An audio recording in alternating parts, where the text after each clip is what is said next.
We are back, episode 15 of Beyond the Battlefield on the Warrior Wellness Movement YouTube channel and other channels, if I remember to put them on there. But episode 15, make sure you subscribe, make sure you like, make sure you share to the world. The more times you can subscribe, share, and send these episodes out, means the algorithm gets hold of it, it likes it, it pushes it out, and it spreads the message of sharing this platform for veterans to come and speak and come and share their stories of resilience and adversity and all the other bits that come with it. So please do subscribe. Big thanks to the boys behind the camera, Express Media, as always. And episode 15 is Mr., as he takes a gulp of coffee, tea, Mr. Dai Charles. How are you? Yeah, good, mate. Yeah, long time no see. Yeah, well, do you remember the last time I saw you? I've written this down. It's got to be 2017. Where and what happened? I think... You don't remember this? Was I not You were at Hasler at the time? Incorrect. Go on then. You'll remember this when I tell you. You just told me that story about Mark C, right? Yes. Do you remember I was at Exeter Airport? Because you're border force, right? Yes. Sitting on the desks. Yeah. I came through, I come back from Spain, and I've pinged you. Yes. And I got close to you, and I was like, he hasn't seen me. Yeah. But when you started checking my passport and I stood in front of you, I was like... And I thought, fucking hell, he hasn't realised. And I was pulling faces and smiling and waiting for you to look up. And then you looked at me and I went, Dai? Hello? And you're like, because we didn't get to chat because you were working. Yeah. But yeah, I remember that. I came through and I was like, yeah, he didn't see me. I did have a big beard. Obviously, last time you saw me, you probably didn't. Yeah. The beard has changed the whole face. That's it. Yeah, exactly. I look back at pictures now without a beard and I just look naked. But I do remember... In the transition period, when I joined the Navy, I had what I thought was a beard, which was just stubble and just getting away with it. It was PTI, so you just rock it.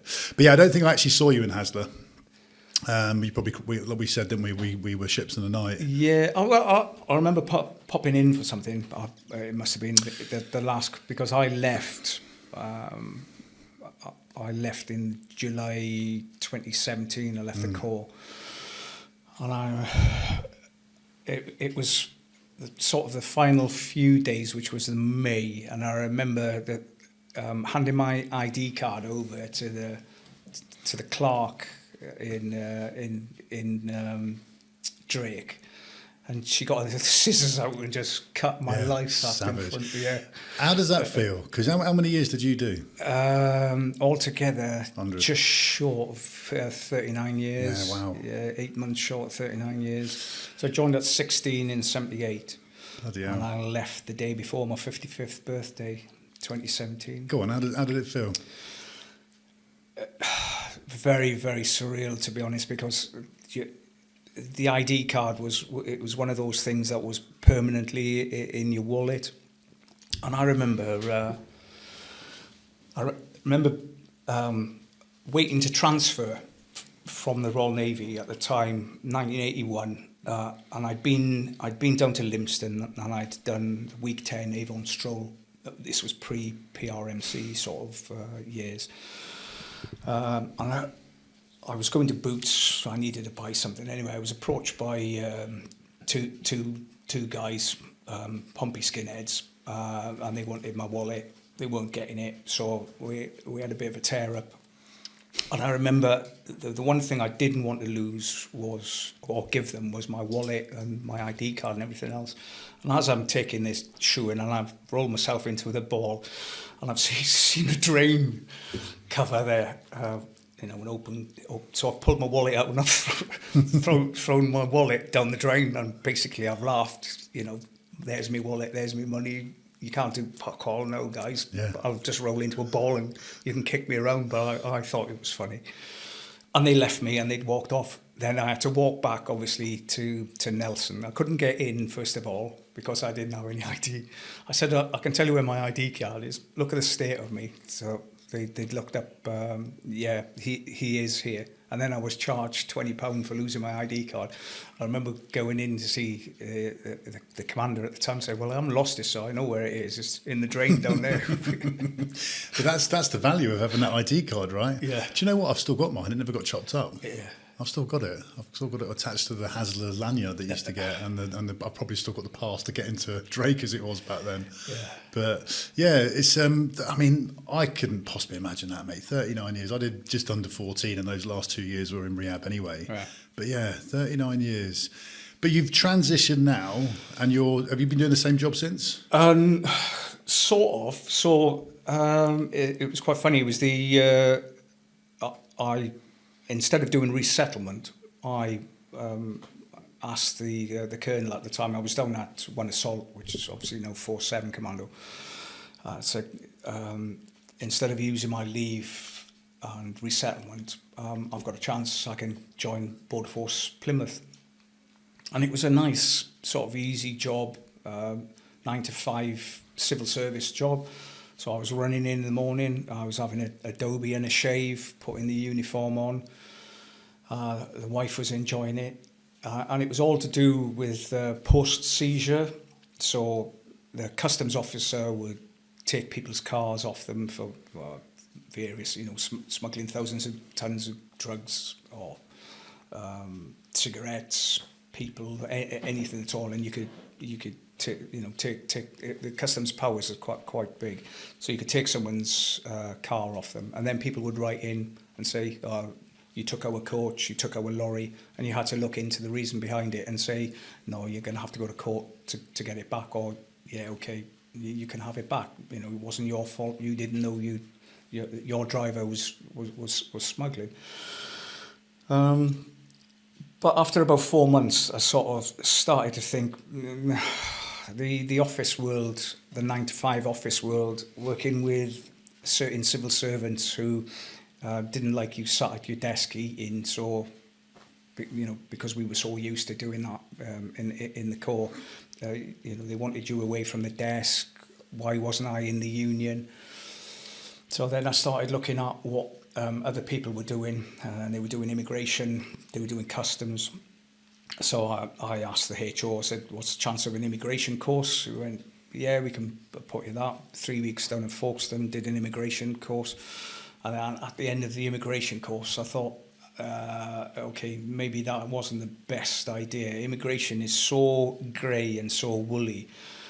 One minute you've got a reason to stop someone and say, you can't come into the country, and then there's a sub-paragraph to the legislation that says, but you can let them in for 5 days or 7 days, and you fully know that in those 5 days or 7 days they're going to go missing. Mm-hmm. So then I looked for, talk to the other guys who didn't say, well, yeah, stay away from immigration, go customs. Did the customs course, which is a bit more on the detective side of work. Okay, the airport can be boring with alcohol and cigarettes, but it's the detection work then for the drugs and the people smuggling and the sort of modern day slavery sort of side of it that we were looking at, and that became a lot more interesting. Then a chance came up. One of the Border Force maritime vessels came in, and they were looking for local knowledge then to work the southwest, and anyone who had any sort of powerboat qualifications sort of fronted up and said, yeah, 4 of us went off, got trained up to go on the boats. COVID hit, we were pulled off the boats, and then somebody had an idea of putting a team together for turning the migrants around at sea. Volunteers from all over the country, and it was basically a group of fairly like-minded sort of individuals, a lot of former forces involved in it.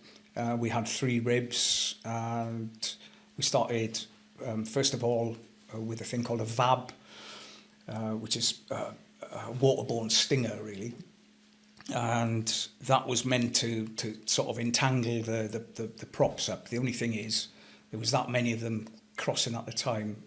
It didn't work. We had a really good SO, senior officer at the time, Andy Vidimore, and he was one of these guys that he he'd like to pick the frontline guys' brains. So he said, "Okay, guys, you know, how do you think this is? How would it work? Could we turn people around?" And we said, "Yeah, we could, if we had the right kit."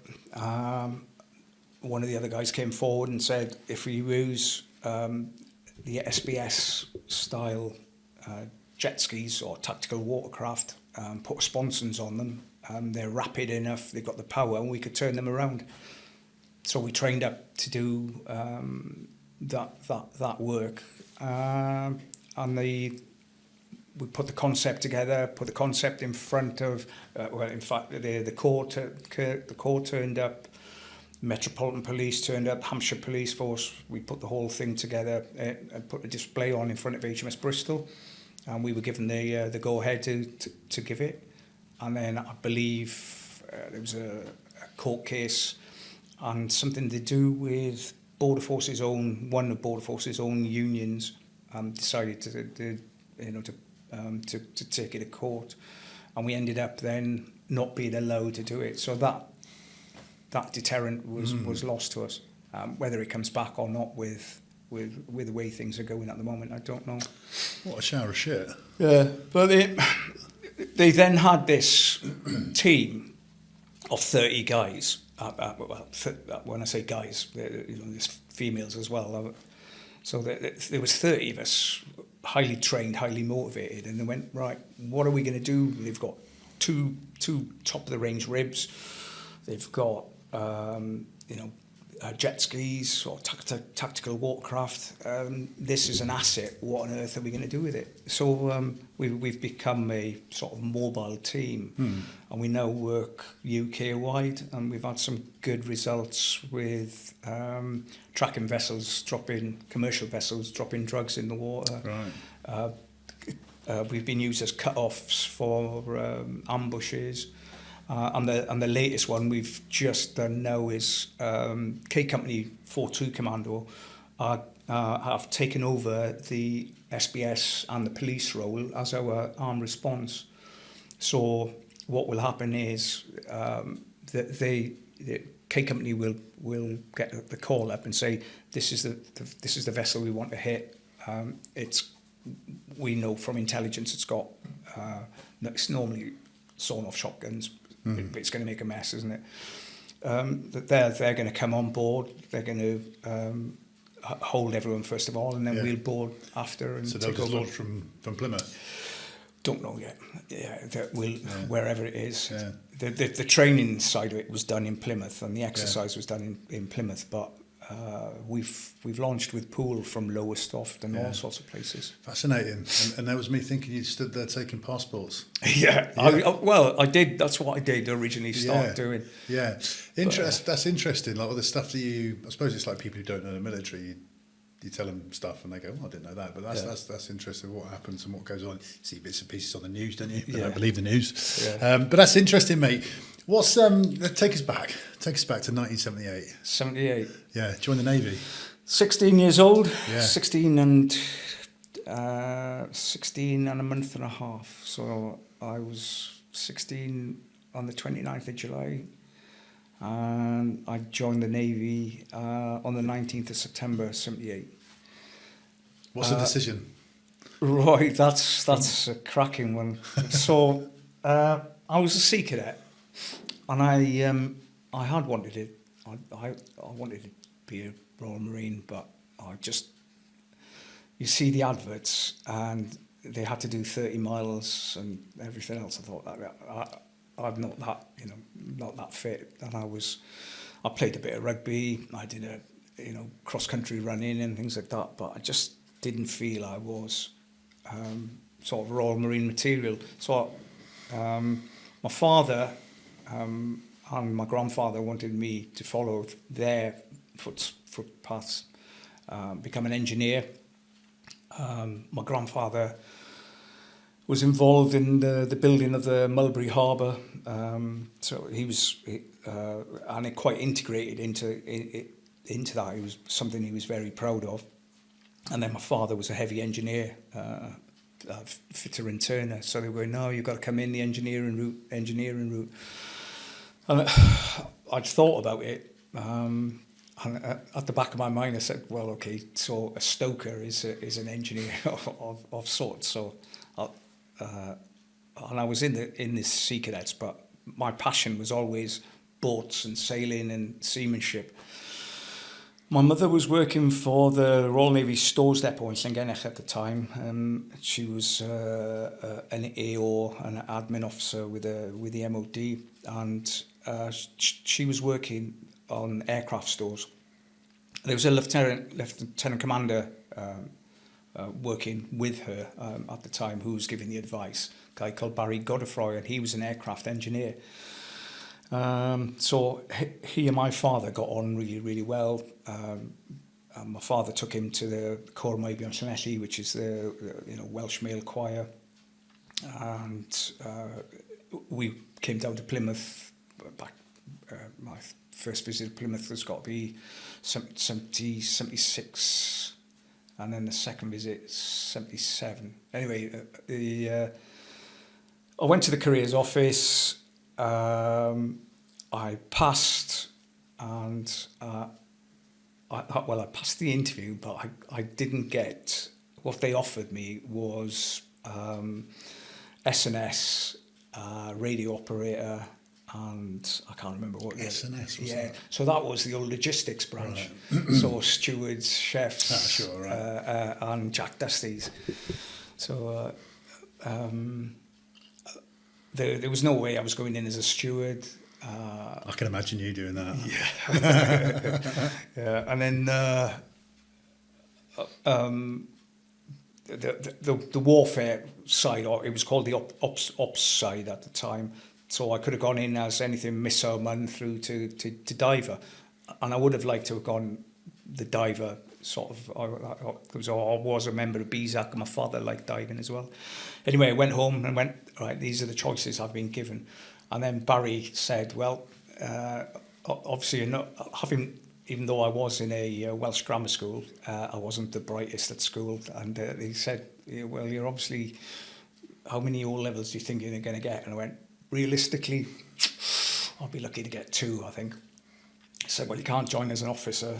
If that's what you want to do, you're going to go in as a rating. And my father said, well, he ain't joining because it's not engineering. And then my mother was saying, yeah, you need to have a trade, you need to do this. And then I said, well, the whole thing I want to do is get away from the town, Llanelli. The steel industry was just about to die down there. The coal mining was steel working or coal mining. I didn't want to go down the mines. I wanted to be out in the fresh air. And I said, the Navy's going to give me that. And then my father turned around and he said, well, what you've got to think about is you'll have to clean toilets when you're in the Navy, and somebody else will be using those toilets. And my mother flashed like anything. And she went, who the bloody hell do you think cleans the toilets in this house? Give me that paperwork. And she signed the paperwork, and that was it. Nice. Yeah. So it was my mother that signed me up. What do you reckon you would have done had you not signed up? Where would you be? Do you know, mate, I never even looked at never even thought of that. No, 16. Yeah. It's funny, like lads that I went through training with that were 16, there was 2 of them, one of them, Ben Morley, got killed 2008. But yeah, I remember looking at these lads that were 16 and I remember thinking, how the fuck are you doing this? Yeah. Because I was 24 and I was like, quite a big bloke, struggling physically. And these lads that were 16 and, even for the Navy back in the late 70s, I'm sure it's different than it was today. Well, it's funny, I went back to Raleigh October last year with some of the classmates that I'd passed out with, and we only did 6 weeks training back then, and it was all about the 3 kit musters. Was it the PO's kit muster, the chief's kit muster, and then the divisional officer's kit muster, and that's all really training was about until I got to Mercury and to become a communicator. But the Navy's come on a little bit now. It's 10 weeks worth of training, and you look at it. They have taken. That was one of my jobs as a WL1 was sort of the 2IC of OPTAG down at Nelson, the Royal Navy and Royal Marines mountain cell at Nelson. And we were training guys up, and I use the word guys loosely, the women as well, especially Herrick 14, when the Navy took over. We trained an awful lot of nurses. Do you remember we spent a week, went over to the OPTAG training team. Do you remember this? We got loaned out. That's it, yeah. It was probably there then, wasn't it? Yes. I remember going over there and doing like your basic farm manoeuvre drills and whatnot. Yeah. Yeah. Things you forget. Yeah. But yeah, so Tommy McPhee was the warrant officer then. Rings a bell. Yeah, well, Tommy, I believe, Tommy then transferred to the Navy as an officer, and then he's transferred back to the Corps. Right. I believe he might be still at CTC as a major now. Do you know what? I know that name, and I reckon I know why. Because we used to, when I was working at Dartmouth on the staff, so Britannia Royal Naval College, we would get an intake of young officers come through, and halfway through what they call the senior upper yardsman. Senior upper yard, yeah. And you'd have like colour sergeants and warrant officers from the Corps, like one or two. Yeah. And you go out there, we stood to attention with all the others, and he'd just be like, what? And I reckon that's where I know his name from. You probably do then, and you'd probably remember it as well from when we did that. Yeah. Did that week. Yeah. But by the time I'd turned up, which was when did you go through PTI training? Because I came to your pass out. You did. Oh my God, I forgot about that. Yeah, 2011. So that's right. Yeah. Yeah, 2011. Yeah, and that was a fantastic day as well, and to see the standard of Royal Navy PTIs and knowing some of the guys that we knew off the Ark. Yeah. And I look at you there and look at the guys that we knew, and then I've been to see Mark Harold recently, Mark Scholesy, Kev Wilcox, the first one. So people listening and watching this, so the reason we know each other really well. So you, of course, my sergeant major when I was a young Marine, or a young Marine. I was a young in terms of time served. We'll touch on that as we go through. I forgot that. You came to my pass out, you came to my wedding, and here you are now on the podcast. Yeah, fantastic. Yeah. So that's where the history comes from, people watching this. But so where's it? Falklands? The Falklands turned up 3 years into your naval service. Well, so I'd already left HMS Rill by this time. So June 1981. I'm waiting to transfer to the Corps. I've got a transfer date, which was funny enough, was around about the September mark, which looking back now, had I joined then, I would have been in recruit training when the Falklands blew up.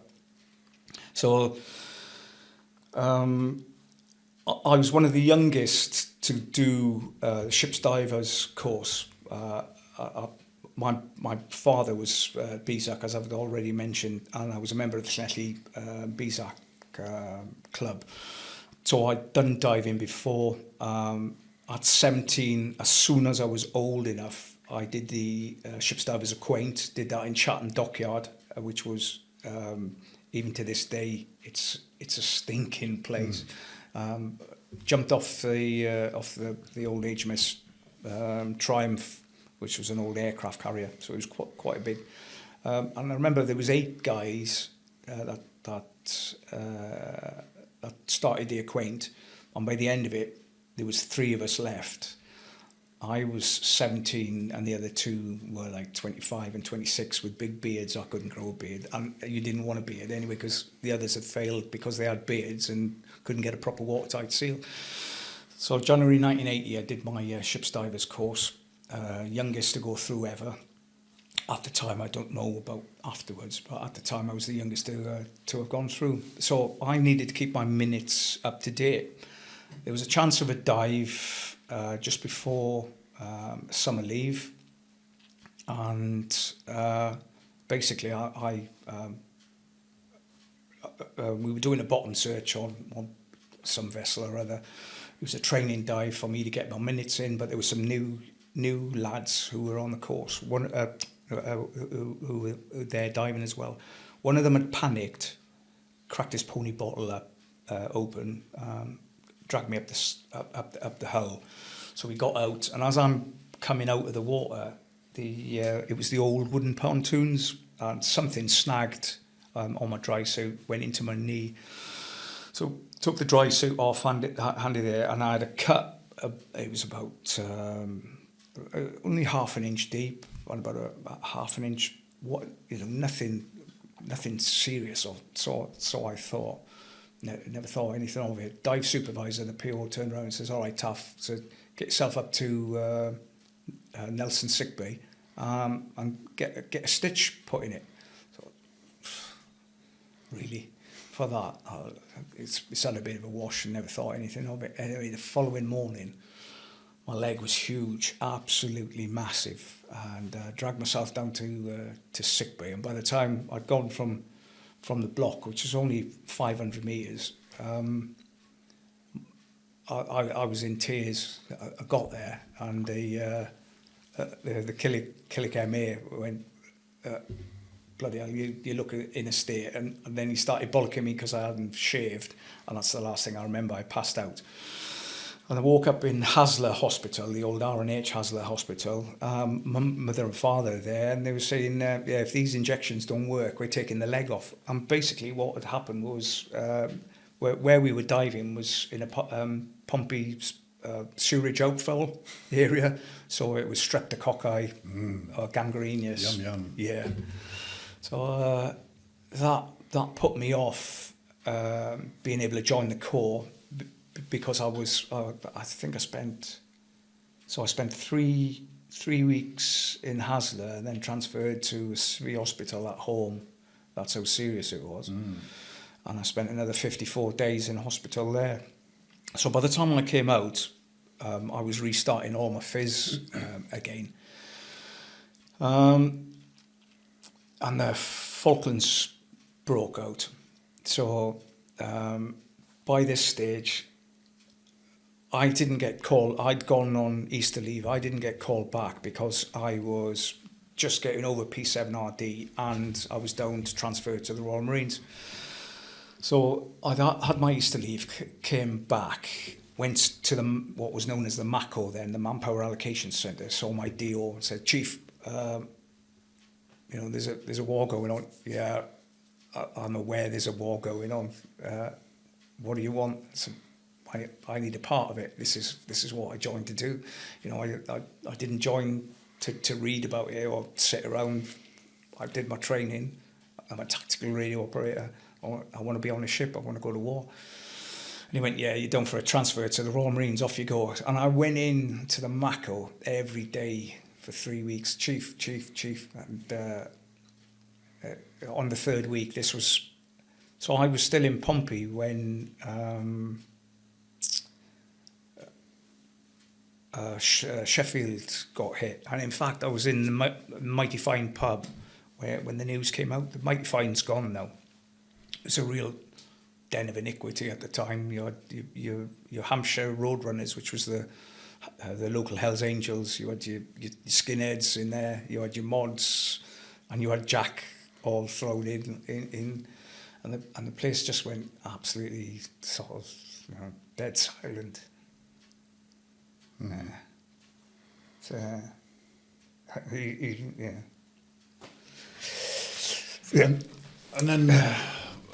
so I went and said, what on earth's happening? So he said, "You're desperate to go." I went, "Yeah, I am." I said, there's a ship going called the MV St Edmund.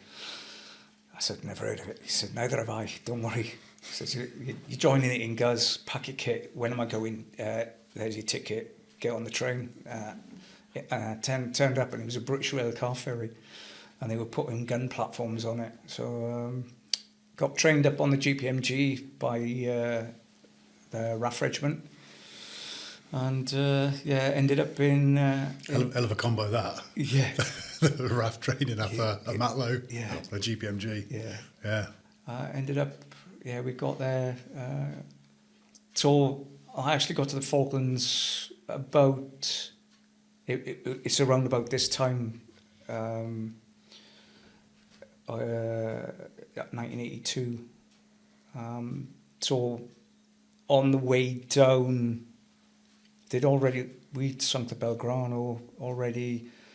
Sheffield had been hit, and that's when, on the way down, the Antelope and the big one that really sort of made us think we were a civvy ship, and they'd hit the Atlantic conveyor.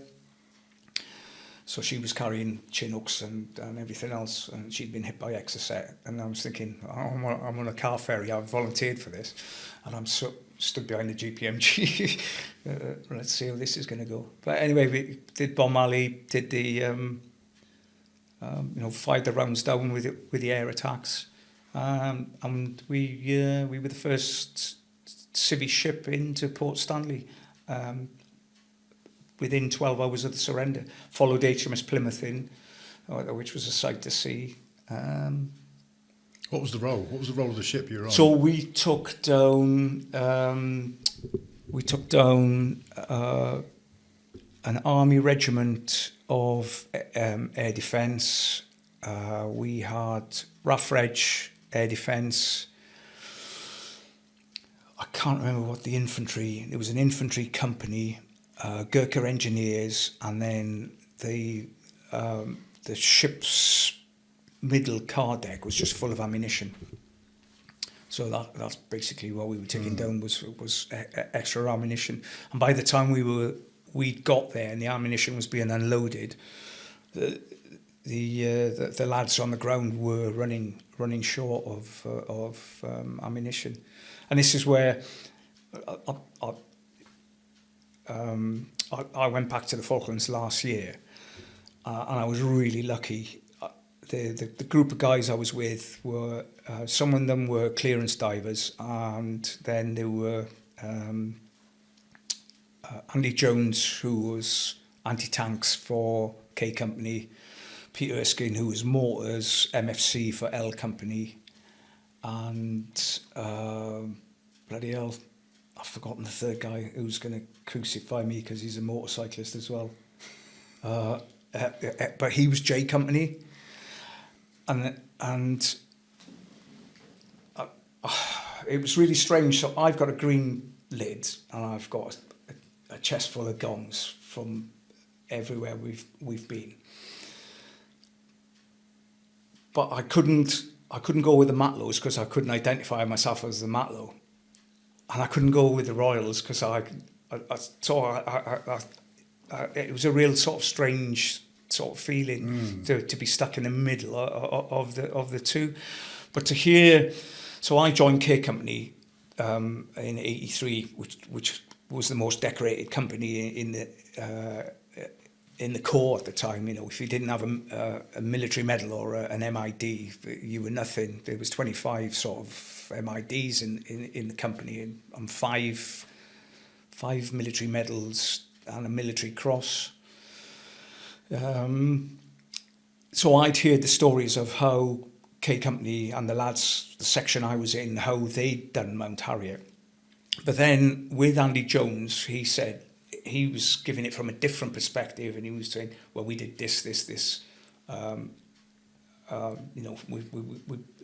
where we brought the Milans in here, and we fired the Milans. Then Peter Erskine gave L Company's role of how they took Mount Harriet, and it's one of these where I've talked to people about podcasts and doing podcasts, and people say, yeah, well, what he said was completely wrong on that podcast about that battle. But everyone's got a different perspective of where the battle is. So although it was Mount Harriet, I've heard it from K Company, Marine on the ground, who was fighting up the side, trench from trench.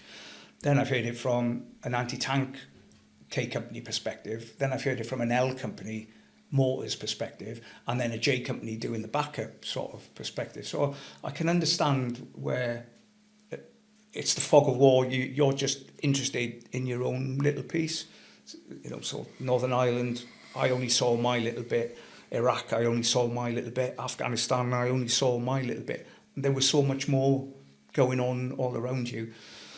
And I've sort of lost my train of thought there. No, it's all good, mate. So after that, you've then got a little wait until Northern Ireland. Yeah, so I come back from the Falklands. I had 4 weeks leave and joined 173 Troop on the 4th of October 1982. I got as far as the bottom field and the knee injury that I'd picked up, or the leg injury I'd picked up.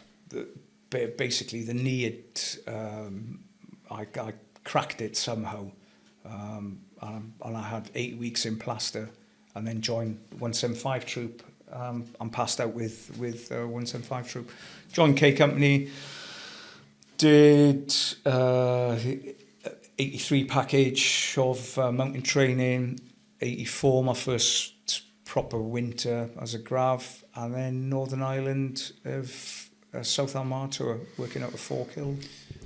Go back to Royal Marines training in 1982. Yeah. Right, because I'd always look at anyone go through training now and go, "Oh, I did it in 2005. Mine was harder." It's always, it's always the way, isn't it? But it's got to be generation to generation. Has to be, in terms of the tests are the same, but the equipment's different, and Yes. also we do live in a world now which is a lot more comfortable and friendly. I'm not saying this. Well, there is a big debate at the moment, isn't there, about Royal Marines and standards changing? I've been loosely following it. Yeah. But not so much that. But 1982, it's going to be a lot different to 20 years or 25 years later when I went through. Yes and no. So Zach, my youngest boy, is. Oh, of course, yeah. So he went through training 4 years ago. He's in L Company now. So I've been back and forth to Limston, since, and seen how things are. So 82 was brutal, especially an ex-Matlow with a South Atlantic medal. I'm not going to name names, but we had a corporal. He'd done Aden and Borneo, and he was absolutely brutal. And this was back in the day where, the SAMS was closing at 2:00 in the morning, and you can guarantee by 4:30 we were running around the camp naked, carrying our bedding, because he was shite as hadn't trapped, we were getting the brutal side of it, and he would. You absolutely dreaded this man. If he was taking the beast in, you'd have it. So an example. So 4 days, being trained up on the 84, so you knew all the characteristics. And now we're Corporal Dan Hunt, or Sean Hunt, nicknamed Dan. Sean had gone through. We knew the weights, the characteristics, everything else. So we'd marched up from Limston with carrying the 84s, got up there, and then this corporal stood in front, picks the weapon up above his head, and it weighs in at 32 kilos. So he says, "Right, what's this?" One of the lads says, "So it's the Carl Gustav 84, it's a section anti-tank weapon, single shot, blah, blah, blah." And he went, "Oh, you're fucking wrong, fella. Start doing press-ups." So the next one, he points at the next one, and he comes up to attention and he says, "It's the Charlie G 84, 32 kilograms, and he does the characteristics. He says, "You're fucking wrong, fella. Start doing press-ups." So by the time he's got to the fourth one, and they've all got it wrong, and by this time the whole troop is doing press-ups. And then he says, "Right, stand up." He says, "Pick your 84s up." He says, "I'll tell you what this is for. This is for running through the fucking gorse with." And he just spent the afternoon running us through the Woodbury Gorse, trashing us. So it was brutal training. But the running back from Woodbury Common, or the going up there, don't forget we had 58 pattern webbing and a 58 pattern. Well, you couldn't even call it, but it was a day sack, and that's all. So we only managed to put in, you had one set of combats, we had no Gore-Tex, no roll mats, your bivvy bag, no bivvy bags, your bivvy was a rolled up poncho that went in your bum roll with either your shovel or your pick head. You took your DAPs, one set of socks and 24 hours rations, and that's all we carried. So you're looking at us only carrying a maximum, 35, 40 kilos? And then you look at, by the time you went through training, you had a Bergen, you had the side pooches, you had all your rations. And then I look at what Zach went through training. Okay, the boots were better, the kit was better, he had a bivvy bag, he had a roll mat, they were proper bivvies, they had decent cookers, but they were carrying all the rations, the Gore-Tex, wet weather gear, we didn't have any of that. So when you're looking at the weight difference, what I carried in training compared to what you carried in training are totally different. So would I say, apart from the brutality, I would say that training has got harder because of the amount of kit that's being carried now, plus the kit that's issued. We were shown the CWS, and we probably had one CWS and a couple of goes on the range. Now you've got night vision glasses, all that extra field admin, to look after that kit, and rightly so. So I think there, the kit's got better, things have got heavier. I think the standards, from what I saw, one going back with 173 Troop as a reunion, and then going to see my boys' King Squad. Royal Marines standards are there. Yeah. The brutality is probably the biggest one, isn't it? Because times change, the world changes and everything. But I mean, going back to weight, so I was a signaller. So when I did my 6 course, it was a nice pink and fluffy course because we're trained ranks and you're getting treated really well. But fucking hell, the weight of the Bergens, 2 blokes to put it on your back because it's full of kit, full of batteries. And I remember putting Bergens on my back that took 2 blokes to put it up on for me. And you can't take a knee, and if you do, you ain't getting up. That is a slow yomp, as a drag. But when describing Royal Marines training to anyone, I would say it's not the phys, it's not the physical. It's the fuck around factor of being incredibly tired for an incredibly long period of time. As an older lad who went through training, I struggled massively with getting woken up in the middle of the night, go and roll around in the mud, come back into your room, kit inspection 3 hours later. Whether they can do that now, I don't know. But that consecutively over a year, not a year because obviously you go into a commando phase, don't you? But that's what's tough. The mental attitude side of it, because of the duration. And the mental resilience of it. But there is a method behind the madness because of the caliber of person that comes out the other end. Definitely. And that's the common ground that we all share is obviously bootnecks. And it's same for other regiments, I guess. But and I think that's where it's certainly. When we got together on the Ark as a detachment, as a sergeant major, I knew what you lads had been through, exactly what you guys had been through. I knew what Tim, who's the corporal at the time, I'd done a junior command course. I know what the standard he had to hit to do that, and I think that's where the sort of Royal Marine bond is quite unique compared to having worked with other army regiments. And then you talk to lads at home that went to the Royal Regiment of Wales. So they started off there originally up in Brecon. Now it's changed to Catterick.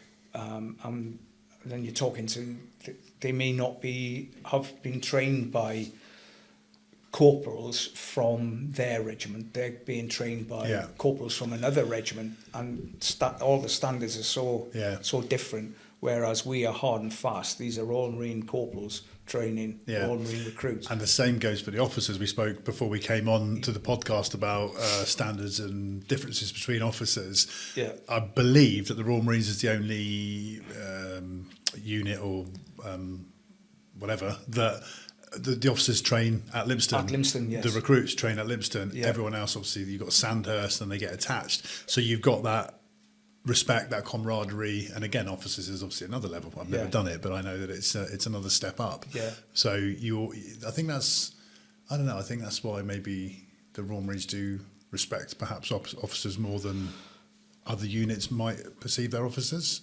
Yeah, I think so, because we've stood outside the gym, and you've seen the YO batch coming out of the gym, and they're in bits, and you're going, that's us next. Yeah. And it's the same club swingers that are going to be taking you for the same circuit as the young officers have, or they've been watching you on the bottom field, knowing that that's what they're getting next. And that was one of the things, because we sort of went different ways. You know, I transferred from the Navy to the Corps. I still keep in touch with a lot of Royal Marines officers, and for instance, yesterday, I'd gone into town, then bumped into a guy called Andy Shuttleworth. Andy left as a lieutenant colonel, and we walked back from town to. It was one of those conversations we had that he wasn't aware of any other sort of regiments who have that close bond with their officers. And I certainly, I had 2 years on the Ark, and I had 2 years on Dragon as the executive warrant officer, and 2 years as 2IC of Royal Navy OPTAG, and I cannot think of a Royal Navy officer that I keep in touch with. Whereas I can name a string, and someone I've already mentioned, Colonel Kev Oliver, who should come and talk about his time as an MO. Let's talk about the Ark. So we served an Ark Royal together, which was before it got decommissioned. So there's a bit of history there. 2007, 8, like that. It was 2007. So I was down at Thetford training to go on Herrick 5. Just coming off a speed march, and 2 of my lads had failed, and I was going into pucker, Sergeant Major, I hate you with all my breath. You've let me down, you let the Corps down, proper steaming into 2 lads rant. And someone who came up and said, Sam Major, RSM wants to see you. And I went, well, I couldn't have been that bad. I know I'd threatened some violence, but all right, I'll go to see the RSM. So I've gone to see the RSM. It was Bob Harper at the time. All right, so I said, sit down. Oh, God, here we go. What have I done now? And I am racking my brain, because even as a Sergeant Major, I had messed up a couple of times. Like, I'd got naked in Norway, called a naked bar, which was massively frowned on, and led from the front as a Sergeant Major. But so I thought, oh no, I can't remember. I haven't done anything wrong. The only thing I've done is 2 of my lads have failed the speed march, but I was bollocking them. He said, pack your kit, you're joining Ark Royal. I went, what? I said, I'm about to take over an omelette team out in Afghan, working in, it wasn't Kandahar, it was Sangin. No, it wasn't Sangin. Where was the, I can't remember the name of the town now, it'll come to me. Not far from Bastion. Anyway, I'm taking an omelette team over, we're going to be mentoring Afghan army. He went, no, you're off to join the Ark. Back to the Navy. Yeah, back to the Navy. What have I done? Why? How come it's me? And he said, well, we've gone through all the other Sergeant Majors, and you're the only one that we can absolutely gap. And what they're saying is that having an amphibious ship to take over from Ocean is more important than having you go out to Afghan. So I was sort of pretty gutted, because I'd been with, I was the MT Sergeant Major for the troop, and we'd worked hard to get the lads' fitness up, get the troop back into thinking like Gravs again. You know, we were going to be working as a team out there, and especially after Norway, I was fairly gutted. And then we got down to Poole, met you guys, and it all seemed to. Do you know what? So we were an amphibious operations team or detachment, headed by a colonel who we didn't really see much. Then it was obviously you. Then it was a colour sergeant, a corporal, and 3 Marines. Yeah. And you know, I look back and go, I wonder what would have been had it not been you that turned up. Because the stories I got from you, right, whether you remember these or not, I remember one of our, was it Poole or Pompey? We ended up in Pompey quite quickly. No, we'd gone up to Scotland, hadn't we? That's right, we'd driven up. But within a couple of weeks, I remember we were down in Pompey, and it was like our first proper run ashore. It was me and Rob Bennett and Sam. Yeah. And I remember getting to this nightclub. Flares. Yeah, that was it. And I remember exactly where it is. Yeah. And this is a story, I've spun this to so many people. I said, you know Dai Charles? And they go, yeah. I said, right, we turn up at this door, and the bouncers wouldn't let us in. Yeah, they wouldn't let Sam in, would they? Well, they wouldn't let us in for whatever reason. And I remember walking away and going, all right, well, we'll go somewhere else. To which end you, who's our leader, pulls out a knuckle duster, sticks on your hand and goes, we're going in. And I think Sean and Tim grabbed you, right, and pulled you back. And I just looked at Rob, and we were like, I think Rob had been at 4-5, but I was pretty much brand new.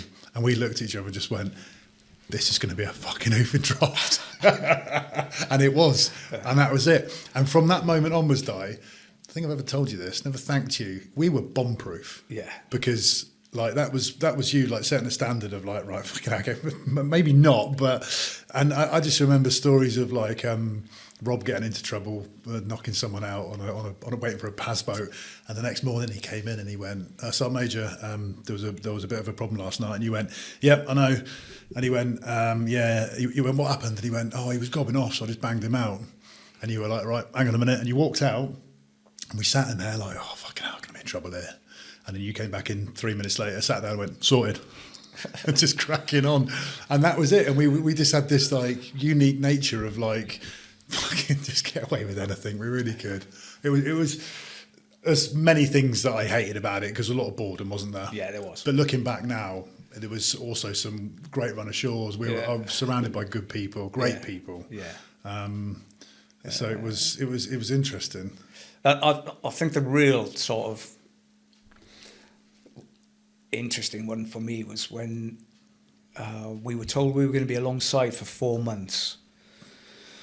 And I'd gone to see Mark Seavright at the time, and I went, boss, 4 months. I said, I'm going to go nuts. The lads will go nuts. We can do military training, but we can't do 4 months worth of military training. So we went back to Poole, BFT, CFT, APWT, and ticked all the boxes. And then I got the phone call from London saying that they wanted a security team on the Royal. Right. Yeah. Yeah, I was off sick at the time. Do you remember I'd gone over my ankle? Yeah. And I remember you calling me up and said, we're off on maritime security. Are you in? I went, yeah, let's go. That's it, brought myself back. So we got out to Cyprus, and it was a January in Cyprus, which was quite warm during the day, but cold at night. So we had everyone was banned from Limassol, weren't we? Apart from the Royal Marine detachment off the Ark Royal. I can't remember how we got ashore. Are you going to remember? I've written this down here, right? Yeah. As the incident, and you must remember this. If you don't remember this, then I don't know where you were. First of all, in Cyprus, do you remember me falling down that drainage ditch? Yes. So you had sent me out on this camp in Cyprus to go and find accommodation, and I've gone running across in the dark. That's it, yeah. And it was a big, what looked like a path, big dark path. I went running across, and it was a concrete drainage ditch. Yeah. And I went straight into it, smashed my head off the bottom, split my, I've still got photos, I'll show you afterwards, split my face open, concussed like you wouldn't believe, like literally trying to not pass out, crawled my way back to the van, and you were just going, what the fuck are you doing? Like where I was like, got back in the van like covered in blood, and nobody had any sympathy other than, what the fuck are you doing? And that's just like summed up like Royal Marines mentality. Yeah. And that was it. And we went off, and I remember I couldn't go out that night. I was going, I can't, I think I need a doctor. And you were like, cheers, see ya. And you all just fucked off. Came back in steaming at like 3 a.m. Yeah. And then, of course, we boarded MV Eddiston. Yeah. And off we went. Yeah. And this is the incident. Do you remember the incident out in the middle of the Indian Ocean? I remember a few incidents. It's all had alcohol. Yeah. Yeah. So I've only told a few people on this earth this story. And when we were still serving, there was a reason I never told this story, because the implications of this should have been me going to Colchester, and you the next day just basically drew a line under it and went, nothing's happened. And I've seen Sean since, and we've it's the elephant in the room we've not spoken about. Yeah. But for anyone listening, Tim, who was the corporal who had done 20 odd years, said to me afterwards, he goes, in 20 years in the Corps, he goes, that's the maddest thing I've ever seen. So this is a barbecue on the back of the ship out in the Indian Ocean, been stood down for 5 days because we were out of the threat, all just flat out boozing. Toga party, do you remember? Toga party. And that lad got sacked. They sacked the ship's officer. Yeah, for joining in and getting pissed up with us. Yeah. And 3 a.m, boozing hard, miss a few details, but me and Sean end up down the back of the ship. Yeah. And I'm talking the transom, the water is there, the Indian Ocean is there, we're doing 20 knots. If anyone goes over there, they're dead. Yeah. They're gone. You're not going to find that person out in the Indian Ocean. And me and Sean are having a fight. And I remember I pinned him in a corner. I was on top of him, hitting him. The lads were all shouting at me. Tim's trying to grow. He gets loose. He picks up this wrench because we was in this this workshop. Yeah. Throws this wrench at me. Would have killed me if it hit me. This is all at the back of the ship. I'm trying to chuck him over the edge. All absolutely pissed out of their head. Absolute carnage. He goes running back to your grot. I'll never forget this. He comes bowling in. Lads jump on top of him. He pulls out your fighting knife from your webbing. And I've at that point got your knee on my throat, and you're going, fucking calm down. And at that point, I went, oh, and I did. I just remember like giving up. Like your knee was on my throat. The lads were on top of Sean, and it was fucking bedlam.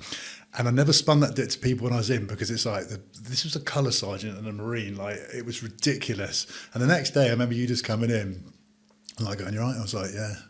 Well, no, I was like, "No, I'm not all right." And I was thinking, I'm gone here. And you just went, like, "You're right, yeah, you're right, right, done. Let's just off we go." And that was it. And that summed up how well you looked after us from that ridiculous story that could have been oh so different. Don't forget, I was looking after my own back there as well. Well, true, yeah. But if we'd have had an officer on board, well, yeah, that would have been totally different. But yeah. from a sergeant major perspective, I mean, we drunk too much. And that's the problem, isn't it? Alcohol has been the downfall. Yeah, here we go again. We've spoken about this in every podcast we've had today and before, that alcohol in the military is, I know we're laughing, but it's caught up with me in my later years, hence I was in Hasler, hence I had problems, and it remains a constant battle not to just piss it up all the time. Yeah. And this is what I coach now as well, to try and help people that have fallen. It was, alcohol was something that, I mean, I don't drink anywhere near. I did get absolutely wrecked on Saturday with the Army-Navy game, because trying to be teetotal on a Army-Navy bus just doesn't work. And then once I'd had 4 cans, well, if you've had 4 cans, I might as well have a crate. That's where the mentality just comes back in. And that's where the mentality there's no off switch, especially when you're amongst it. Yeah. I noticed, the lads, Zach doesn't drink anywhere near, they're far more into the gym and bits and pieces like that. But what they do tend to do is there seems to be more bars on the camp now where we didn't. We'd go ashore, but and it's sort of policed a lot more when they do.